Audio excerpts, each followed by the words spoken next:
Evet, başlıyoruz. Arabamızı kaldırmadan evvel hemen konumuzda arıyoruz. Sonra kalkış yapacağız.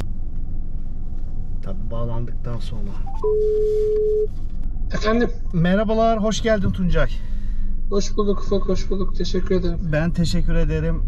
Bir zaman ayırdım. Bunlar bizim için kıymetli DecoCaf ailesi olarak. Tuncay Göktaş, iş güvenliği uzmanı.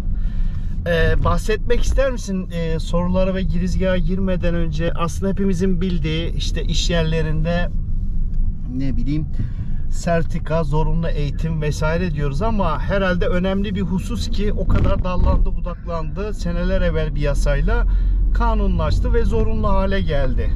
Aynen, bu iş 2012 yılının Haziran ayında yasası çıktı. Daha öncesi de aslında vardı. İş kanunu içerisinde iş güvenliği ile alakalı maddeler varsa olması ayrı.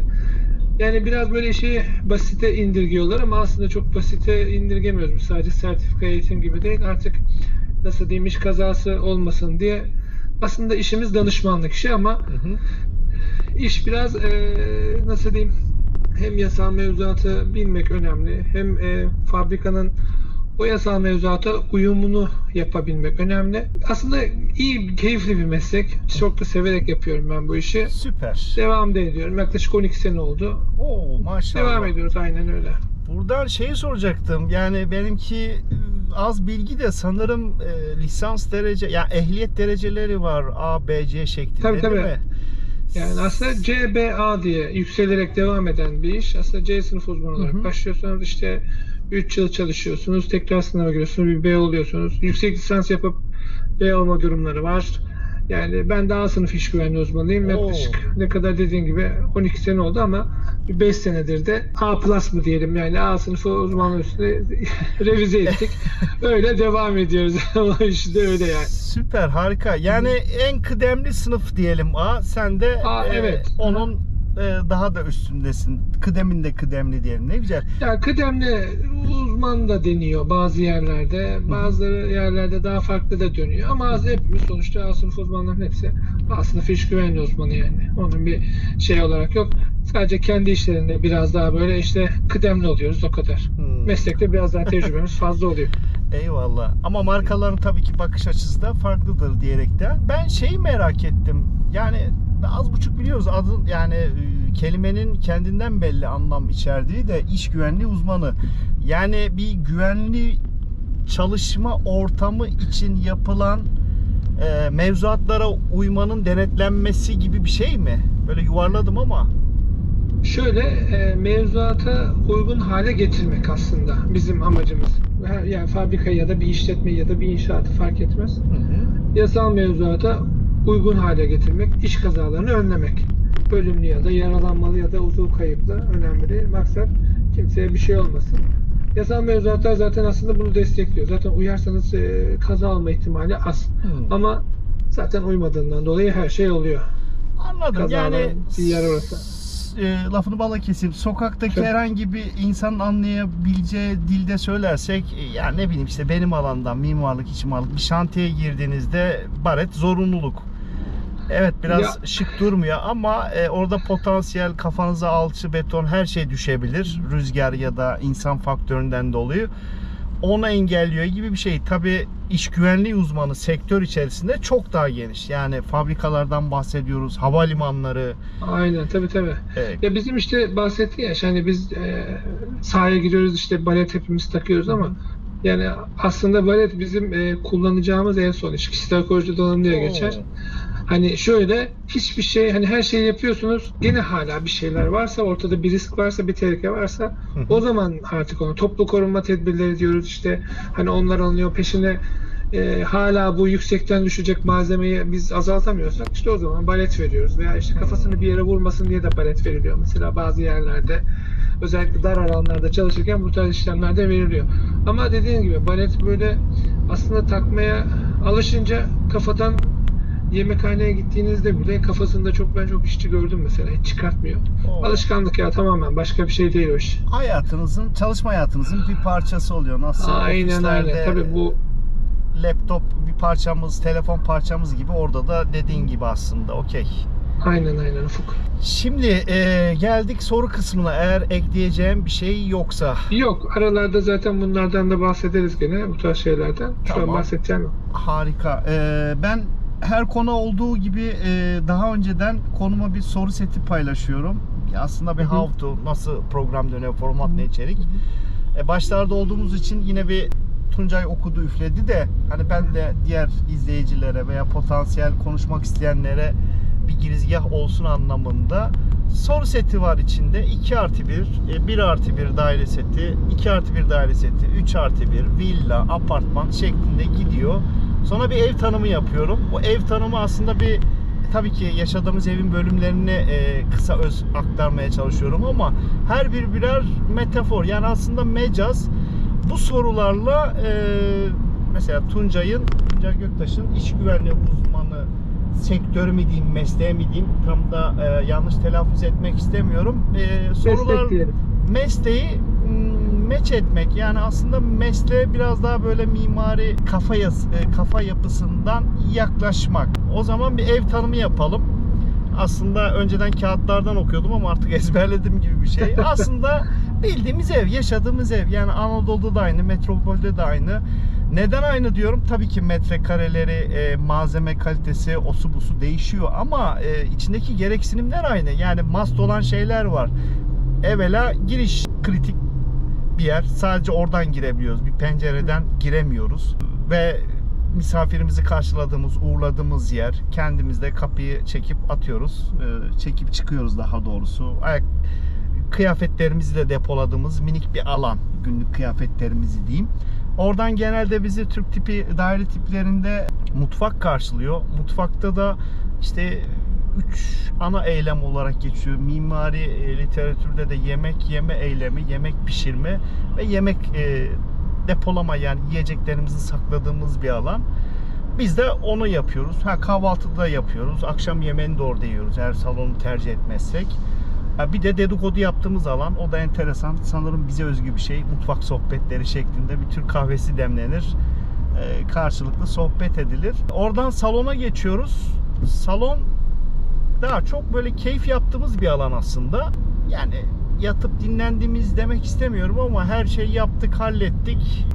Her şeyimizi hallettikten sonra günlük plan, daha doğrusu eve geldik, ettik. İşte banyomuzu yaptık, yemeğimizi yedik vesaire. Bir TV'nin karşısına geçip keyif aldığımız bir alan. Ben daha çok öyle adlandırıyorum ama hem misafirimizi de orada ağırlıyoruz, ayrı konu.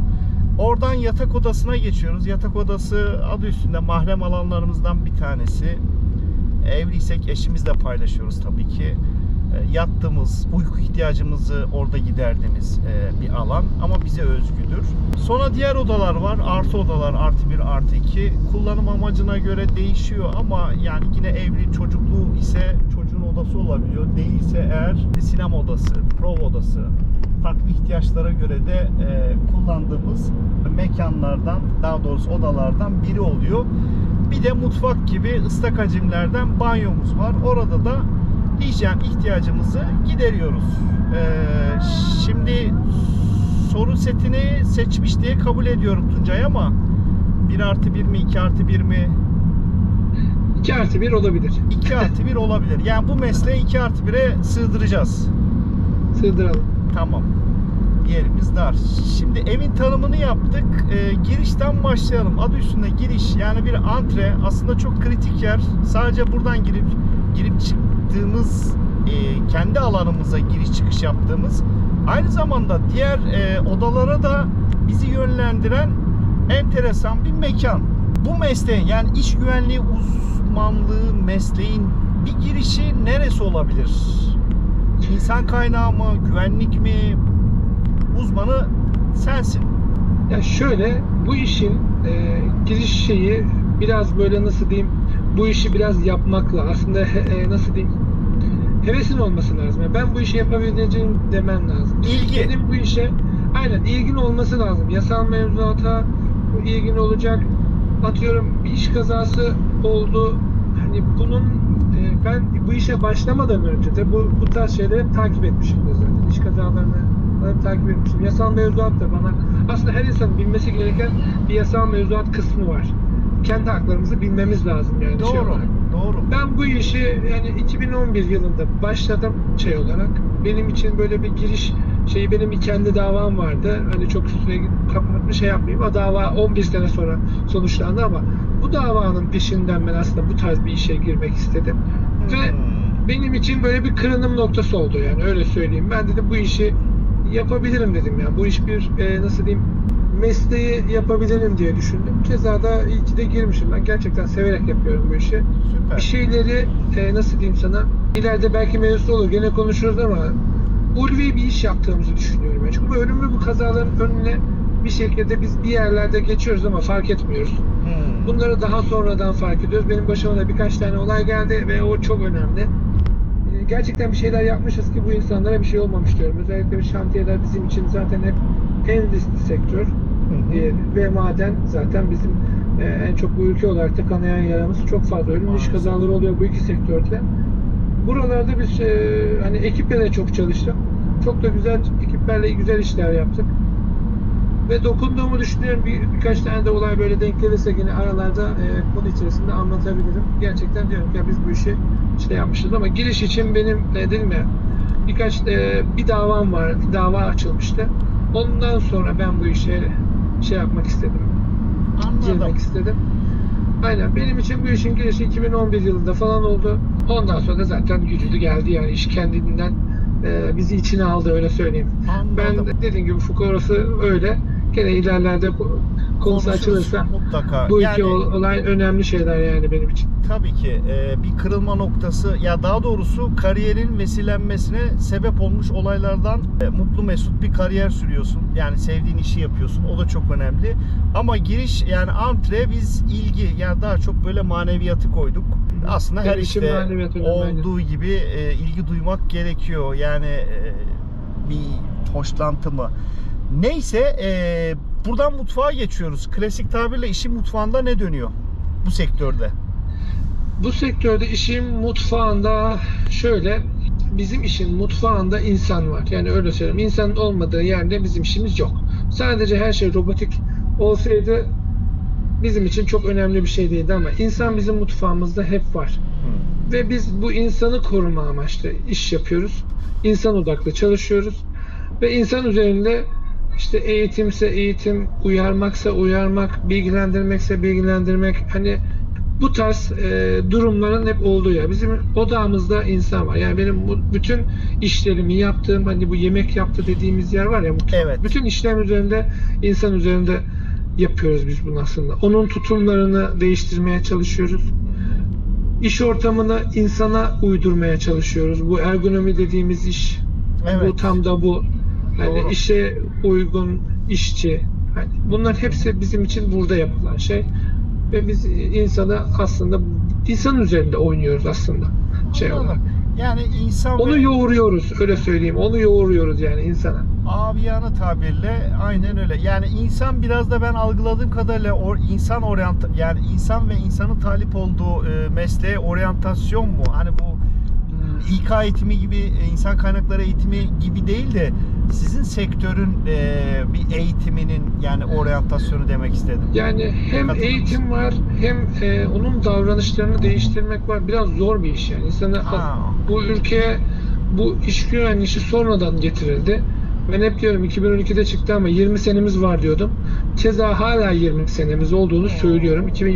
20 sene koy. Çünkü insanların tutum ve davranışını değiştirmek gerçekten zor. Alışkanlığını gerçekten değiştirmek zor. Biz sadece o işi yaparken yani nasıl atıyorum kaynak yaptığı hani kaynağı kaç çeyrek attığı veya ne kadar kalınlıkta attığı benim için önemli değil. Bunu yaparken ne kullanıyor? Ne yapması gerekiyor? Benim tamamen amacım o. Hani bir şey söylediğin zaman da ona diyorsun ki ya atıyorum kaynaktan hani girdik. Kaynak dumanının oluştuğu yer var. Biz diyoruz ki bu kaynak dumanının oluştuğu yerde biz bunu çekip alalım. Anladım. Çeker ocakla alalım, değiştirelim. Bizim işimiz bu değil mi? Hani işin mutfağında hep insan var. Hep ona uydurmaya çalışıyoruz bir şeyleri. Adapte etmeye çalışıyoruz. Anladım. Gayet net ve açıklayıcı bir tanım oldu diye düşünüyorum. Peki güzel gidiyoruz bence. Salon. Yani ben şöyle bir girizgah yapayım. Yani tabii bizim kuşak bilir ama ya eskiden salon biraz böyle vitrinvari bir mekandı. Böyle yani gösteriş mi diyeyim? İşte misafirden misafire açılırdı. O vitrinler bir cepheden bir cepheye kaplıyor. İçinde böyle kuntin bir şeyler var ama hiç açılmamış. İşte danteller böyle tam çapraz ortada duruyor. Kullanırdık ama bir gösteriş için kullanırdık. Tabii ki aradan yıllar geçti. O işlev de gitti. Yani teknolojiyle birlikte Tabii iletişim canım, şeyimiz de değişti. Artık değişti. oralara girebiliyoruz yani. Evet. Artık annemiz babamız oralara Yani alıyor. Ya da biz kendi çocuklarımızı alıyoruz oralara yani. Eskiden girmek yasak, bir de orada oyun oynardı çocuklar. Yaramazlık işte, Tabii, o tabii. vitrinin camı kırıldığında kulakları çekilirdi falan filan. Neyse, değişti yıllar sonra ama tabii alışkanlıklarımız da değişti.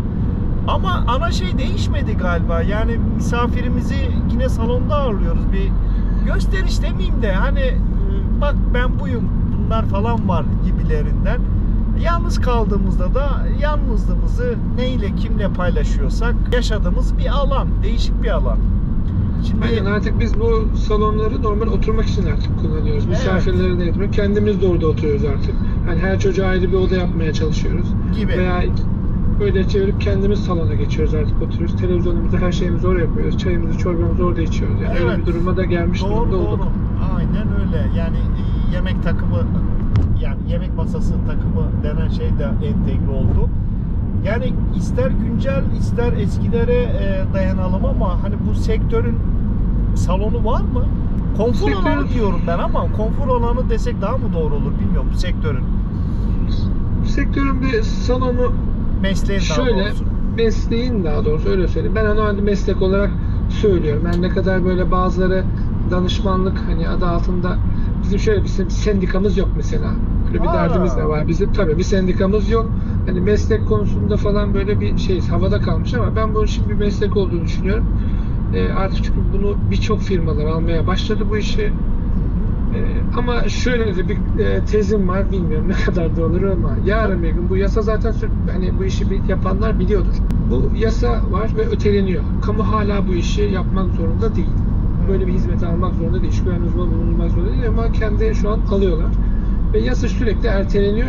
Ertelene 2024'de de ertelendi. Tekrar ertelenmeye devam ediyor. Ama yarın bir gün ben bu yasayı kaldırdım diye bir şey çıkarsalar, emin olun birçok firma bu işi bırakır. Bu işin üzerine düşmez. Ama Böyle de bize sıkıntı var. Yani Türkiye'de böyle bir problem var. İş güvenliği bir zorunluluk olduğundan dolayı alanlar var. Bir de evet ya ben bu işi yapayım, insanlara kimseye bir şey olmasın, kimsenin başına bir şey gelmesin, bir iş kazası geçirmesin, bir uzun kaybı olmasın veya bir ölümlü bir kaza geçirmeyeyim ya da toplu ölüm yaşamayayım deyip de alanlar var. O da bir gerçek.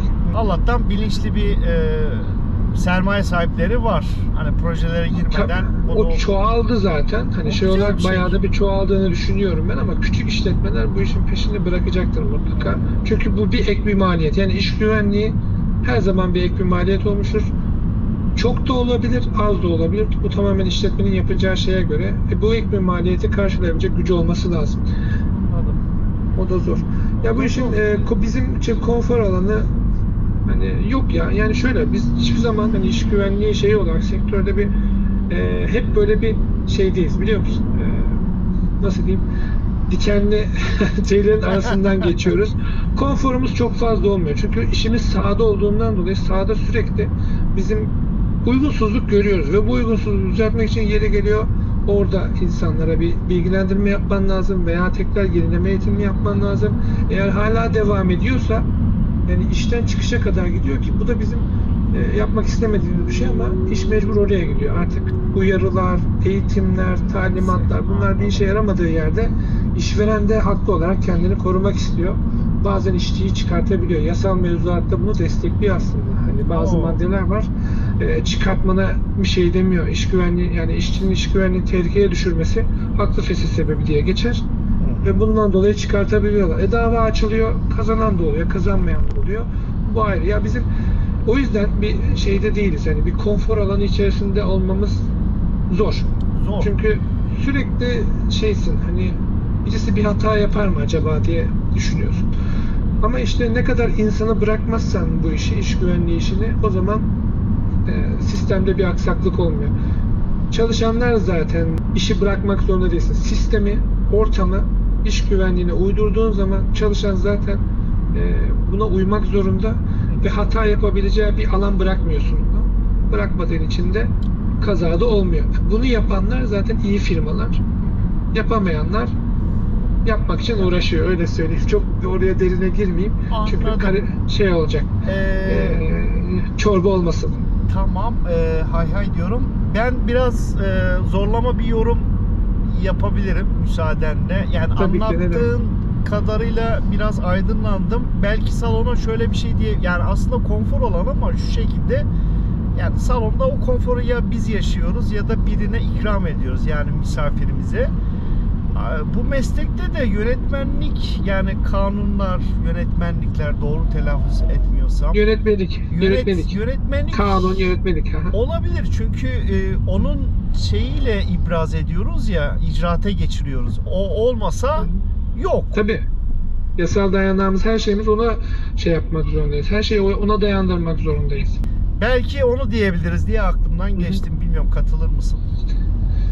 Aslında şöyle, sen şöyle konuşurken şu da aklıma geldi. Biz o konfor alanını kendim için değil ama daha çok çalışan için o konfor alanını sunmak gibi durumda oluyoruz. Ona nasıl böyle konforlu alan sunarsam o kadar iyi olur yani. Onun aslında benim işim çalışana konforlu bir alan. Salonu ona yapıyorum aslında ben. Konforlu bir alanı ona yapmaya çalışıyoruz. Hem işveren hem biz. Onun konforlu bir şekilde çalışmasını istiyoruz. Yapacağımız ortamda ona göre olması gerekiyor. Anladım. Salonda o zaman çalışanlarımız oluyor. Yani müşteri demek istemiyorum. O biraz ticari değil ama.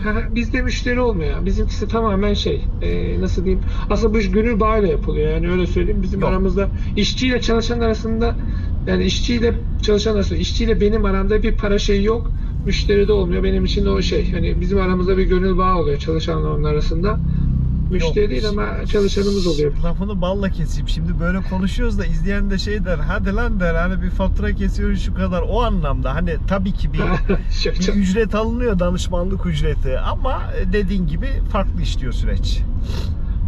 Aynen, aslında ben de orada çalışıyorum. Ben de oranın tam zamanlı yani çalışanıyım. Ben de çalışanıyım. Bana da bir maaş ödeniyor, ona da bir maaş ödeniyor.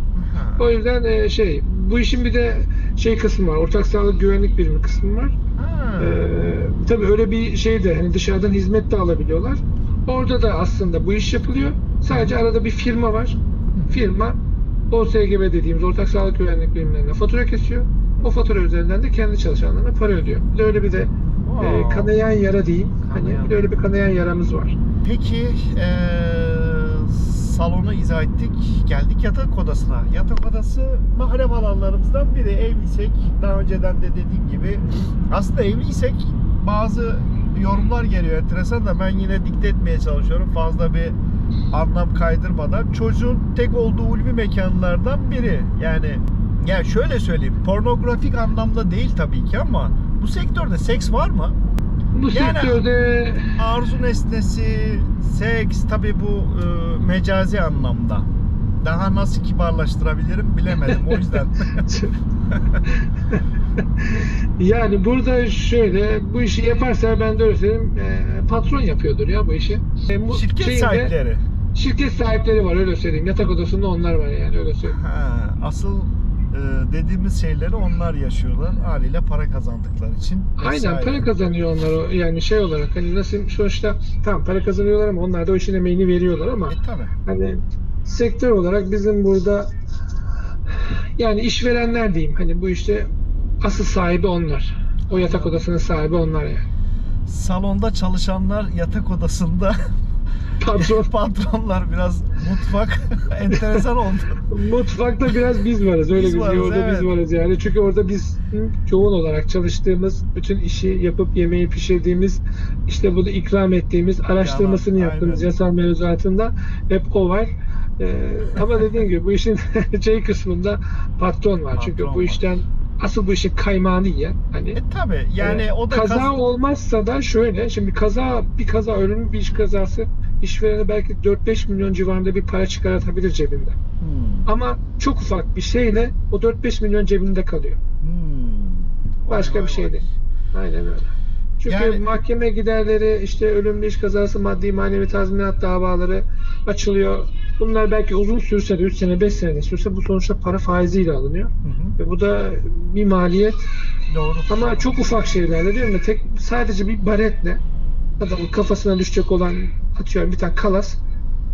Onu sadece Tabii. bir kafasının kanamasıyla geçirtebilecek bir şey yani. Gibi, Bir anda aynen. 200 liralık bir balet bu işi çözüyor. Çözüyor.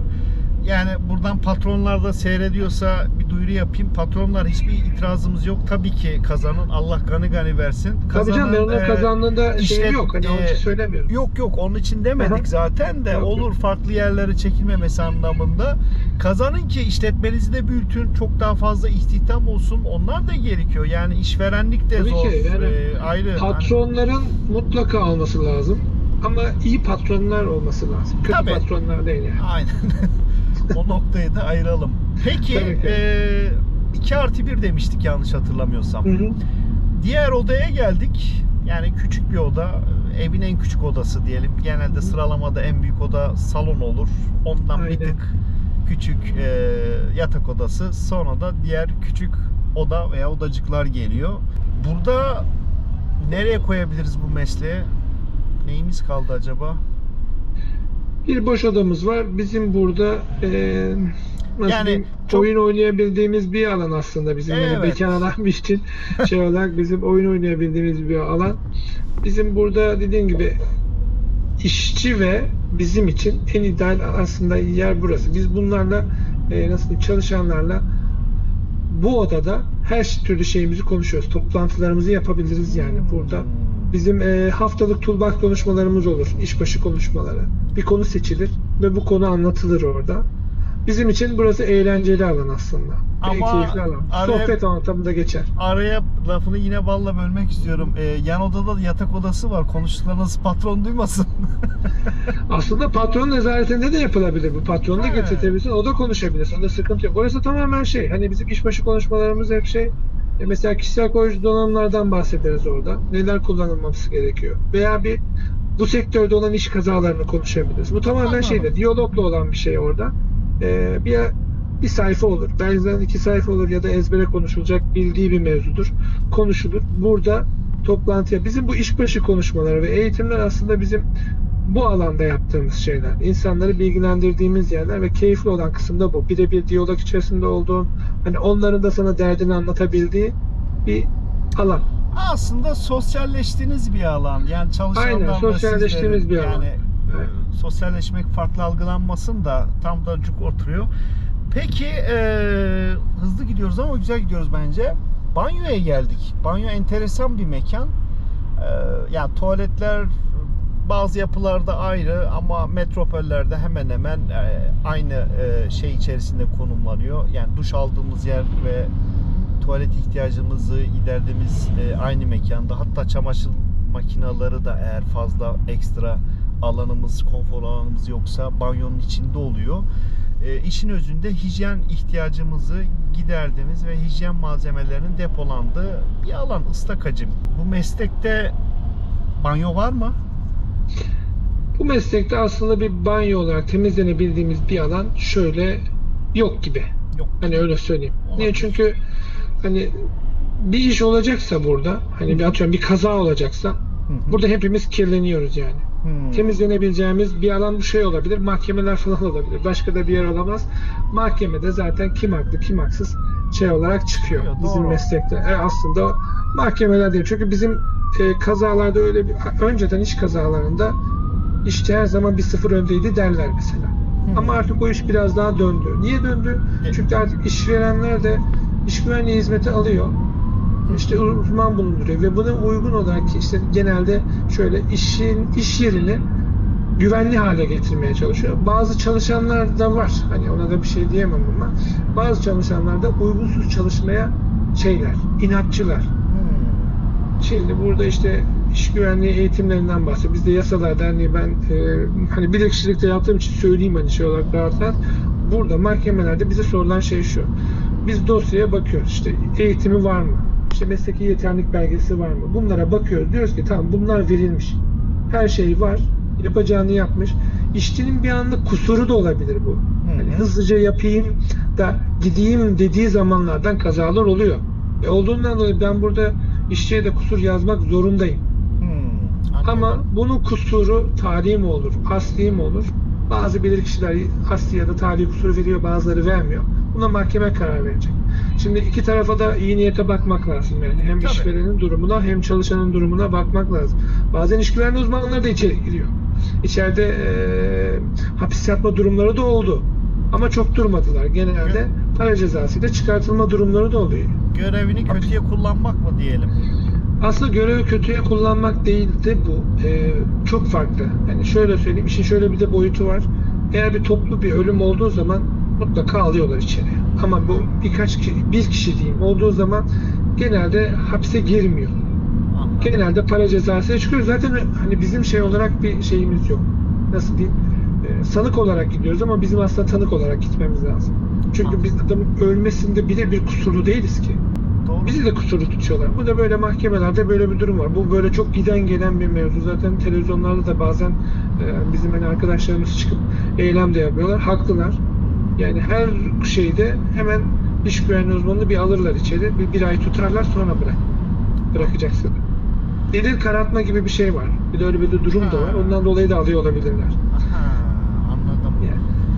Evet, değişik. Bizim bu temizlendiğimiz şey aslında mahkemeler diyebiliriz. Orada biz temizleniyoruz. Eğer bir kusurumuz varsa orası Türk mahkemeleri bu işi çözmek herkes için aynı şey. Biz orada temizleniyoruz diyebiliriz aslında. Anladım. Değişik bir yaklaşım oldu. Enteresan.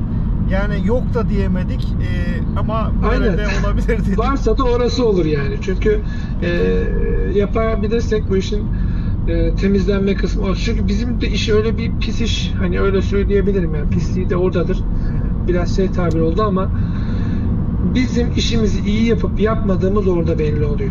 İşimizi kötü yapıyorsak zaten mahkemede kötü yaptın diyorlar. Eğer iyi yaptın diyorsan zaten orada belli oluyor. Bizim öyle bir de durumumuz var.